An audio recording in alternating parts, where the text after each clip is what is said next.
about 25% of our founder CEOs that we've invested in are women, which is way above the national statistic, which I think is like 3% of venture funding goes to women. So we're working on it. And it's interesting because investors and people generally, we tend to make decisions based on pattern recognition, right? And so I don't necessarily fit that pattern of fund manager, but it turns out that I've got cumulative experience.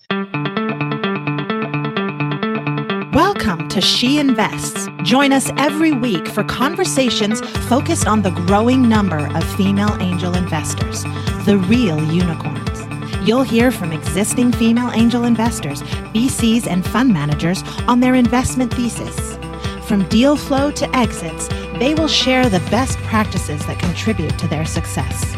Female angel investors will be equipped with the tools and resources to confidently activate their capital in order to make an impact in their community and the global economy. With your host, active angel investor and founder of Hera Angels, Dr. Sylvia Ma.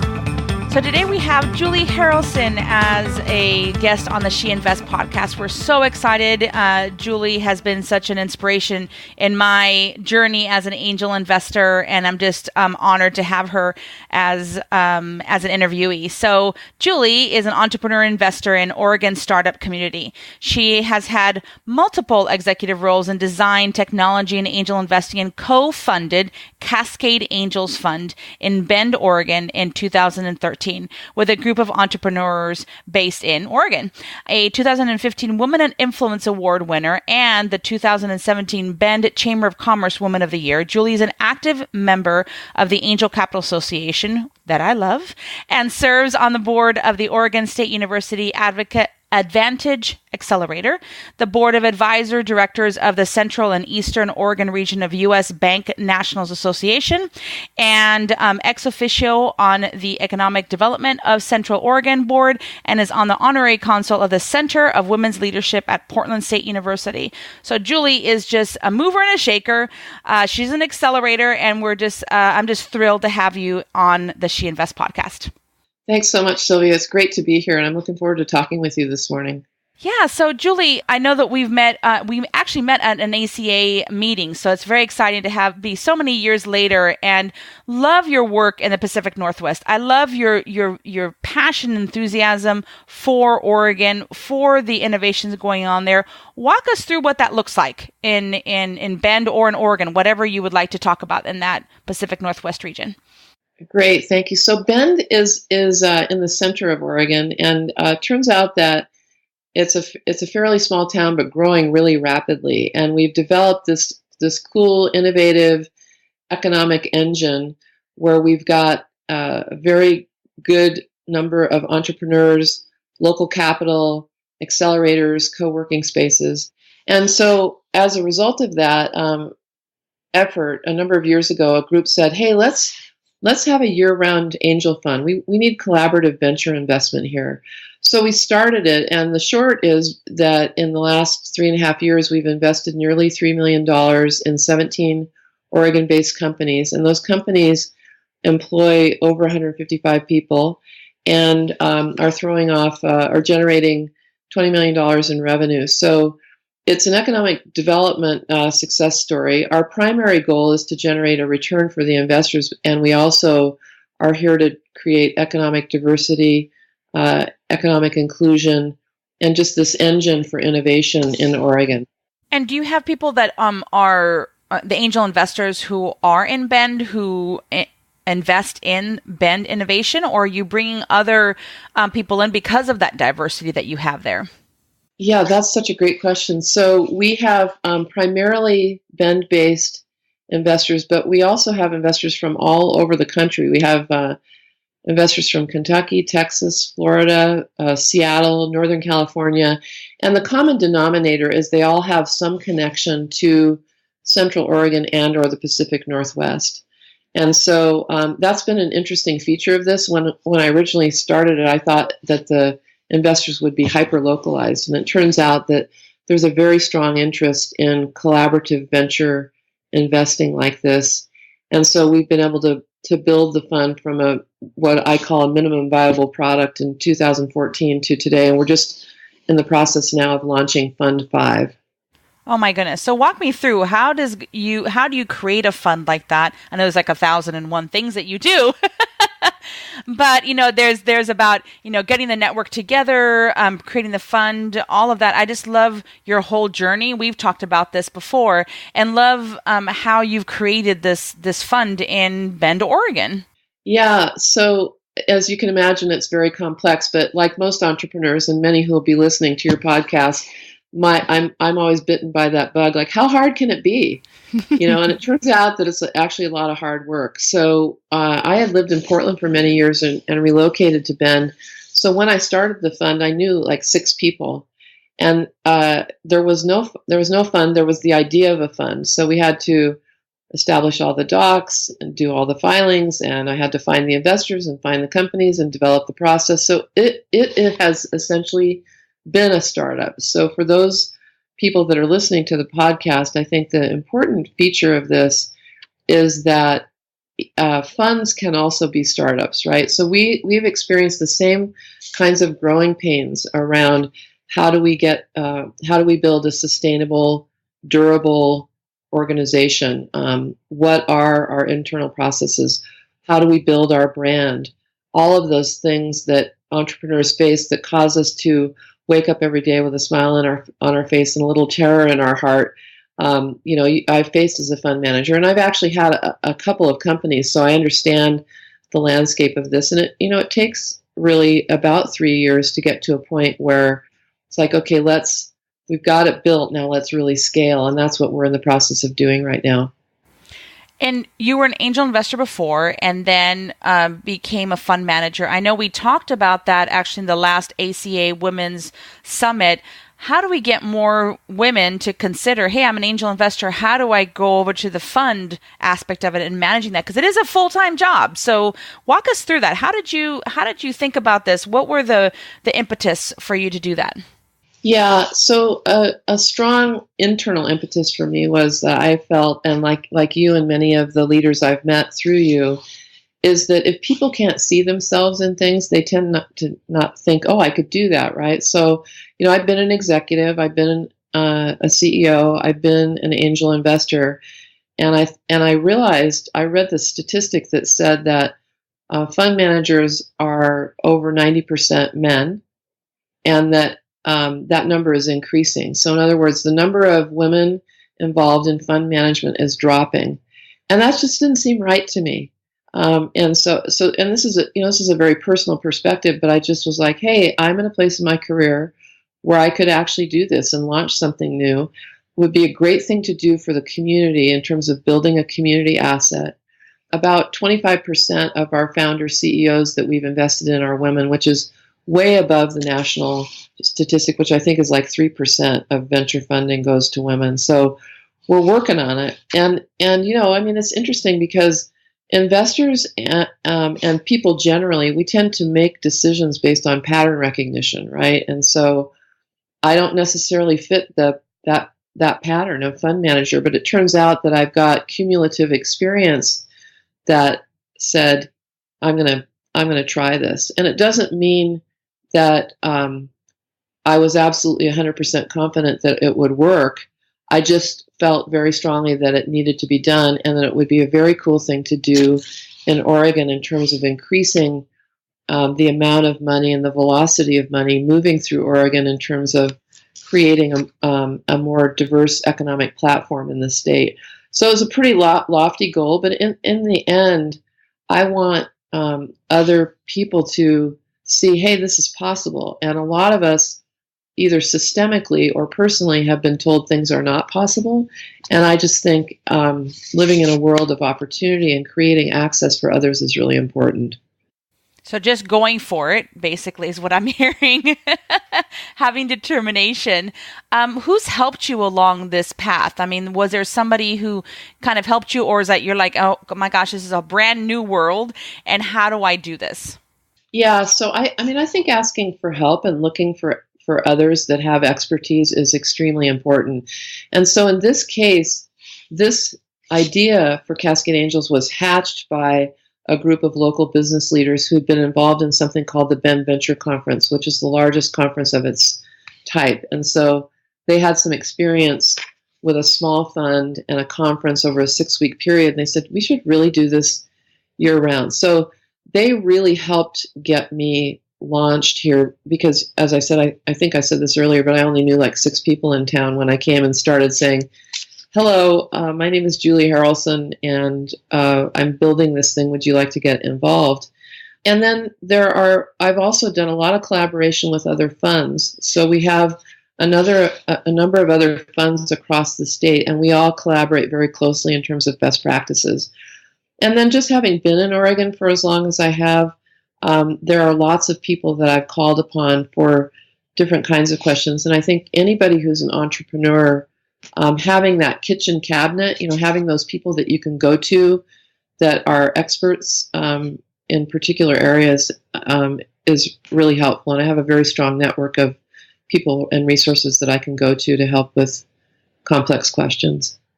Well, I've heard over and over again, even just the small amount of time, that collaboration is at your core. You're like, I collaborate with other fund managers, I collaborate with other angels, I collaborate with industry partners. I think women do better, I believe, as collaborators and accelerators. What have you seen has been your biggest asset of doing that collaboration, making sure that it's robust, making sure that you can get that going and really benefit the entrepreneurs that you're investing in? Well, I think, so I'll speak sort of from a philosophical basis and then talk about some pragmatic things. So I think philosophically, my mode is to approach things with curiosity and suspend my assumptions. So it's like, how does that work? That's really interesting. I'm interested in your point of view, like just really being open to what the answer might be, because I may have an answer, but it may not be exactly the right one, right? So trying to find those places of commonalities. From a pragmatic standpoint, I really try my best to follow up on every inquiry, every conversation. Now, I'm not 100% successful at that, and particularly as the fund grows and gets more complex, that becomes a harder thing to do. Every inbound request from an entrepreneur, every coffee request, those kinds of things, it gets harder, but I do try. I read this book by Adam Grant. It's about giving and taking. And one of the things he described in there is a guy that was very highly networked. And his thing was, I'm really busy, but anybody that asks me for something, I'll employ the 5-minute rule. And so he'll spend 5 minutes making some meaningful connection if he's not able to follow through in a way that requires more time. So those are some things that I've tried to do over the years to build a stronger fabric, because I think, as you say, collaboration is at my core, and I think that you basically throughout your life, build a fabric woven of those connections, and that it's important to ask for assistance, and it's important to provide assistance as much as possible, and I think that's one of the things I love about the entrepreneurial world, is that it's creative. It's about possibility. It's about opportunity. I feel like I'm rambling, but no, I love this. I'm like, and more. Yeah. Well, and the other thing, I just read this statistic that was really interesting to me. So, entrepreneurialism, business starts are at a 40-year low, and most of the businesses that are being started by immigrants, people of color, or women. And those, for all of us, we don't necessarily fit the pattern recognition that's been utilized by venture capitalists over the years to make the selection process. And so it's like, how do we change the kinds of questions that we're asking? You probably heard about this Harvard Business Review article about how VCs ask men questions around opportunity and they ask women questions about risk. It's much, much more difficult to defend risk than it is to promote opportunity. And so it's like, are there ways that we can change the questions? Are there ways that we can change the deal structure that allow us to include more entrepreneurs? And these are just some of I don't have the answers to all these, but I'm sort of pressing at the edges all the time to try and figure out, is there a way for us to do this differently. And I think that there is. And pragmatically, how do we change those those questions?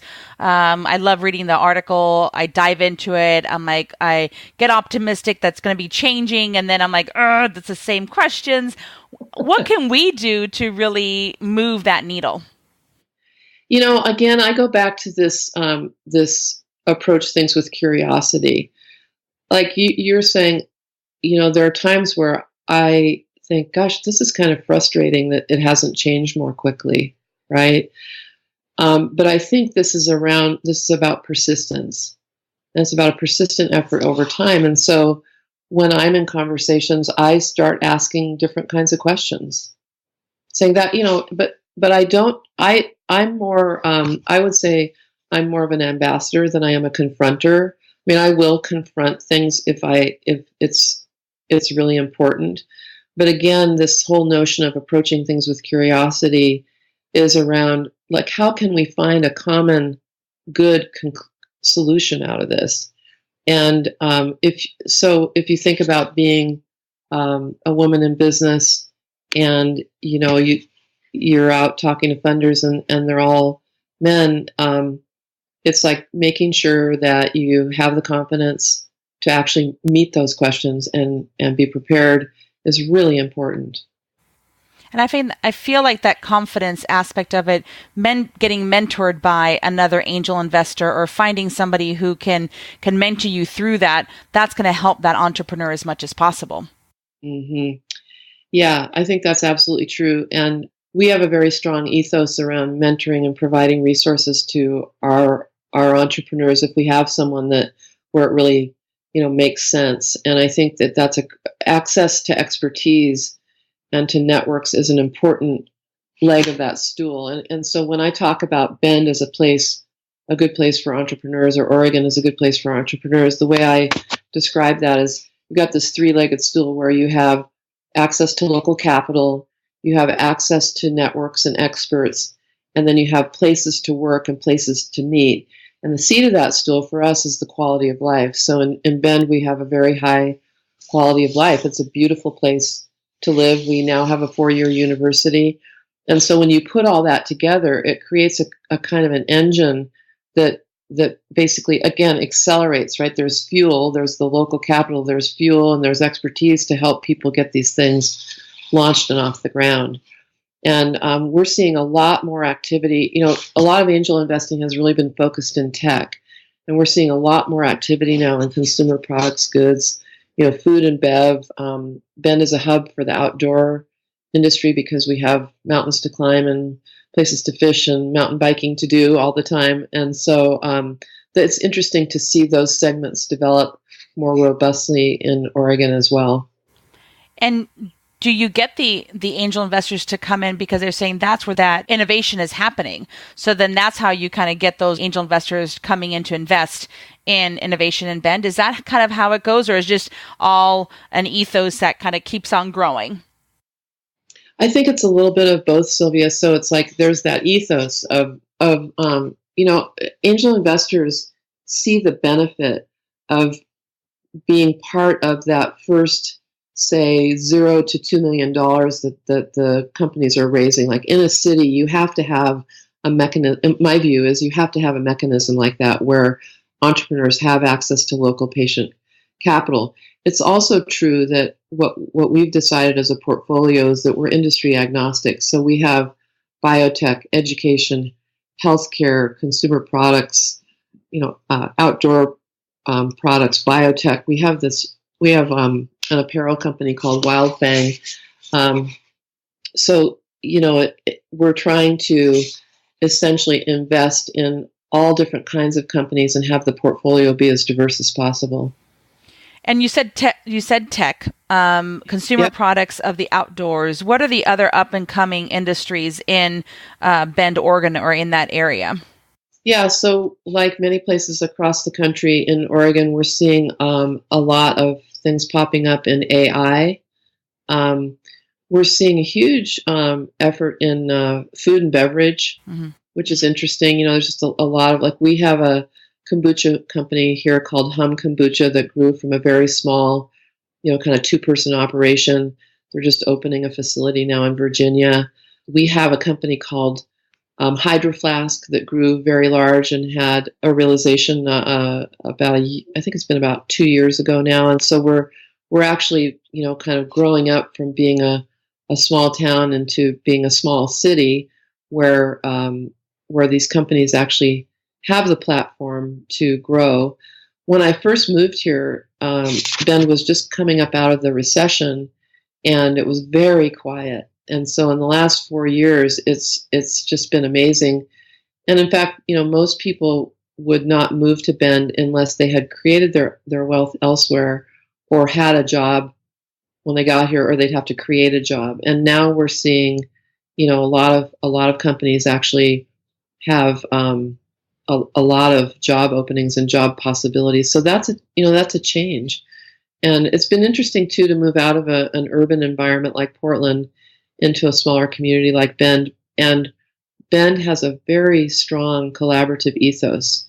People are extremely accessible. I mean, you could call anybody in town and they'll have coffee with you. And there's probably, I'm thinking about maybe 400 of us that are, extremely, extremely active. We all know each other.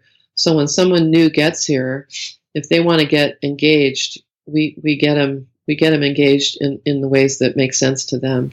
I love this conversation because it's the same sort of conversation we have in San Diego, because we are an ecosystem, an innovation ecosystem. We've had awesome, huge companies like Qualcomm and Illumina, but we're not Silicon Valley, and we're proudly not Silicon Valley in a sense of having that work-life balance and having the ocean right here that we can enjoy life, but we really want to enjoy the innovation that we do very, very well here. So I love that same conversation of Bend is like you're creating this. There's about 400 people there that all actively invest and actively kind of connect. Here in San Diego, the same way. We are very open and collaborative. So I love that whole growth of that ecosystem.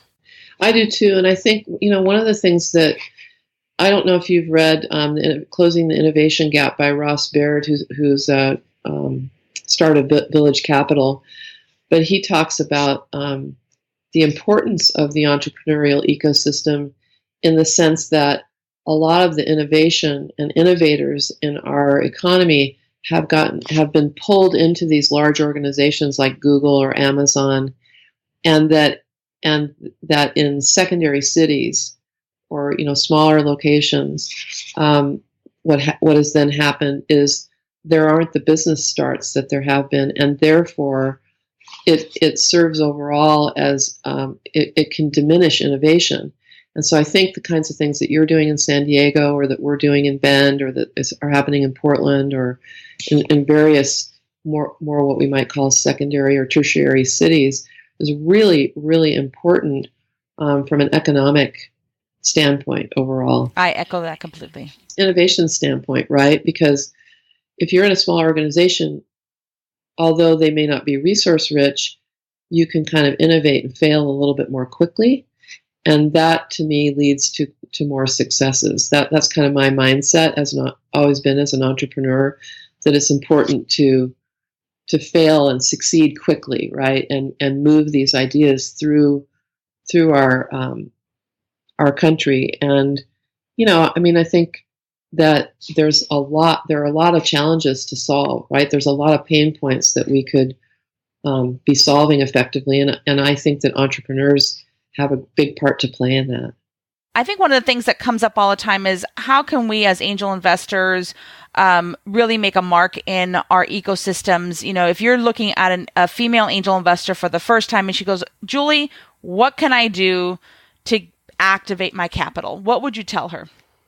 I would say probably to any angel investor, any potential angel investor, to really get educated about the risks and opportunities of angel investing, right? So it's very interesting to me that there are not a lot of women angel investors. I've worked very hard to try and build as diverse a group of angel investors as I can, and I think some of it is that it may occur to people generally to do a philanthropic donation but it doesn't necessarily occur to actively invest money in a local community in a for-profit endeavor.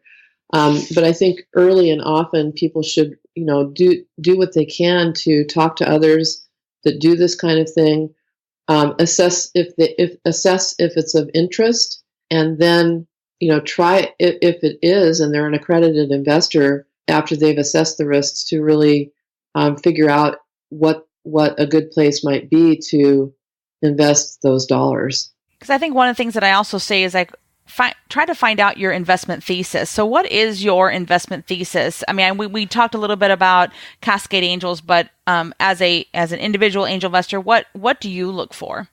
Well, so as an individual angel investor, I've always been very interested in diverse industries in Oregon that are at launch stage. So they've got some early success, early sense of product market fit, a strong team.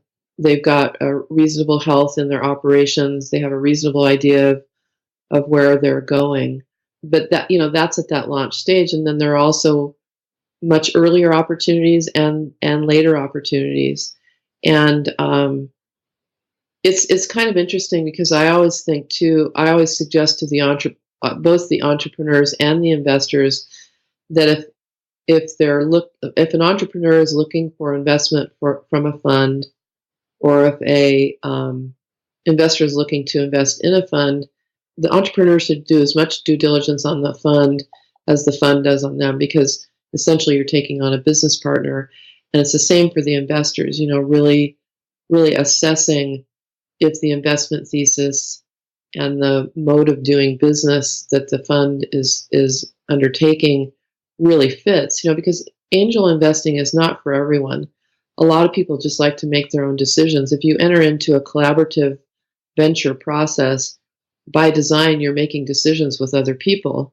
And some people don't like doing that, right? Because you're actually engaging in and trusting the democratic process to yield a good decision.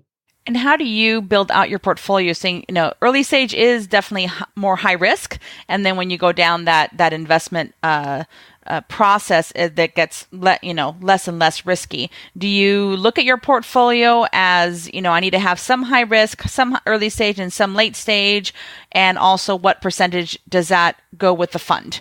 Because that's definitely a question that I have all the time of how do I manage my portfolio as an angel investor.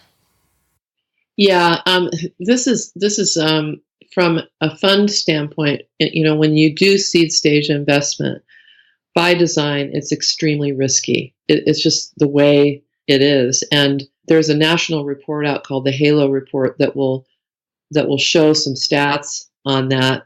But the holding periods for these investments are long unless there's a fluke and there's an earlier exit. The risk of failure is high, and so there's a question of why do we do it? And a part of that is that, there is the occasional success. But if I think that balancing a portfolio is really a matter of individual risk profile and goals. And I don't think I can effectively really comment on that in this conversation, because it's pretty complex and technical. Yeah, and I think it's very also, as you said, very personal in that aspect of it. So going back to Cascade Angels, how is that going right now? I mean, are you guys, you're doing the 5th round. What does that look like? Is it also a membership group, or is it a fund and an angel group? How is that, so that if somebody is listening to the podcast and they are an entrepreneur, they said, okay, that's the group I need to seek out? Right. So Fund 5 will be a multi-year fund. So we're actually expanding to be a 2-year fund with a potential 3-year window to deploy those funds. An entrepreneur looking at the fund, we primarily are investing in Oregon. We can invest in a broader geography, but we have tended to focus in Oregon. We will have a couple of different modes of investment. So we will be doing some very early stage investments out of this fund. So, putting a little fuel on the fire in terms of capital early on in a small number of very early stage.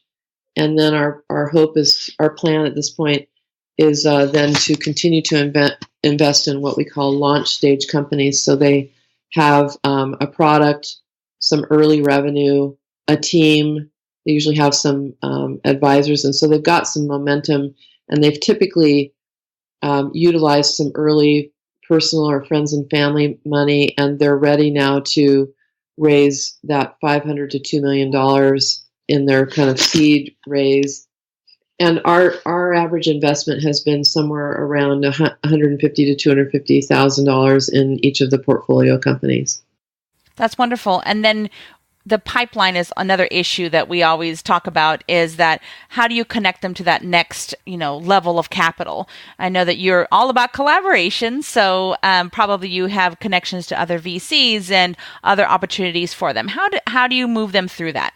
So again, we're helping them to get through that early seed stage investing, and then as they, if they are close to Series A, having been in the Pacific Northwest for a number of years now, and then the fund having a very solid reputation at this point, we have connections with other funds, and would just basically assist in helping them to get connected. You are the great accelerator, so I can. You're definitely in that growth pattern. So someone yesterday said, "Julie, you're a walking accelerator," and I thought that was a great compliment, because it's important to me personally, to try and help to get these companies and founders and CEOs on a track to success, and to provide access to resources and people that can be of help, people that may have gone down the path before and learned from the school of hard knocks, as my mom calls them, learning experiences, learning opportunities, and are able to then really share that wealth of knowledge and success, and learning from those failures along the way with others. And then also growing the economic success of a region. I think that's something that, as an accelerator person, walking accelerator, you always are thinking about that. You're looking at the forest view. So you're being able to plug in different people into their wonderful paths. So what do you let's go up to the forest before the last couple of minutes, but the forest view of how can you and others in the Pacific Northwest help that region grow? We've talked about the Angel Group. We've talked about individuals. We've talked about VCs. What other things can we do in a region to promote innovation? Yeah, so if you look at other factors, like the factors that you listed are primarily due to business, but if you look at other factors, for example, the livability of a community, we talk about good schools and roads and safe bridges and access to healthy food and water and all of those things. I think that those are, you can't have one without the other. So, when we do a couple of investor receptions each year. We have an annual event and we have a summer reception. And oftentimes at those receptions, I'll have people who lead organizations in the community that maybe aren't necessarily business focused. Maybe like the Boys and Girls Clubs of Bend, or the Bethlehem Inn, which is a homeless shelter, come in and talk about their efforts, because if you can't have a successful business community if you don't have a successful overall community.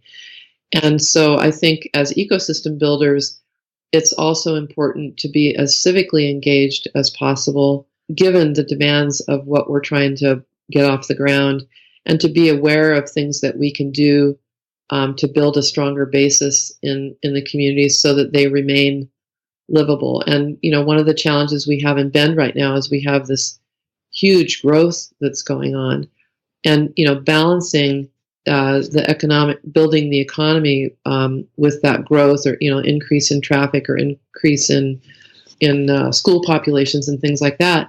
Those are real challenges that communities have to face. And so I think that those things could be more integrated in our thinking as business people.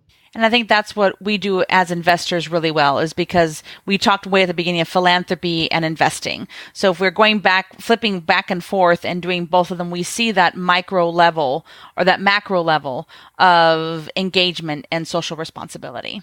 Yeah, I think that's exactly right, and that's my bias.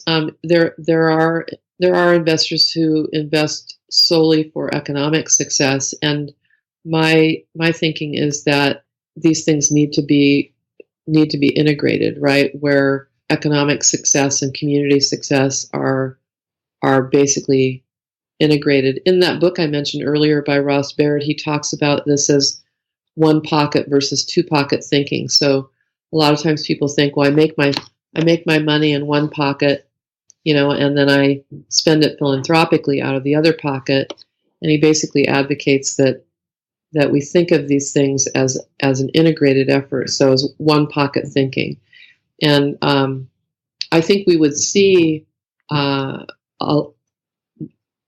bias is we would see a tremendous amount of economic success and community success were we to shift our thinking a little bit more that direction. Absolutely love that. So in the last couple of minutes of our time together, I have my rapid final four, which are not hard questions. So just wrapping it up. Number one is, what's your favorite angel investing resource? I have relied heavily on the Angel Capital Association over the last number of years as we've been building the fund. I do too, so that's awesome. Number two is, what's your favorite book? We've mentioned so many books. I don't know if you do have a favorite one.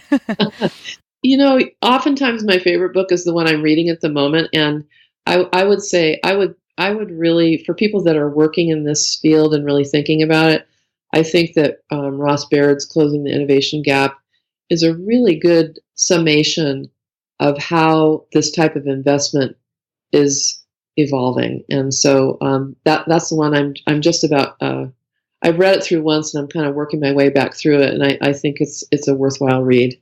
I definitely do that too. I always read a book and then I'm like, oh, I love that chapter. I have to go back and read that and research it. So definitely am a book user, not a book reader. That's what I always say. So number three is, who has been a major influence in your life?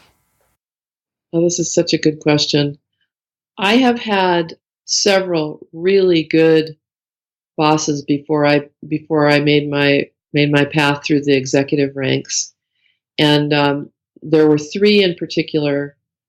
Each one of them had a different different angle, but each one of them saw me as a person, saw my strengths, saw my weaknesses, and figured out how to set the conditions for how to develop different aspects of the person that I am. And that generosity in terms of them, kind of lending their executive rigor to my development really helped me develop as an executive. I love that. Even in your mentoring, there's collaboration. That's just awesome. Right? So number four is, what does abundance mindset mean to you? I like to say about that it's living in the world of opportunity. And so I think that the basis for that is gratitude, is being grateful for the simple things, for the difficult things, for being generous in terms of lending a hand for those that may have had greater challenges or different challenges.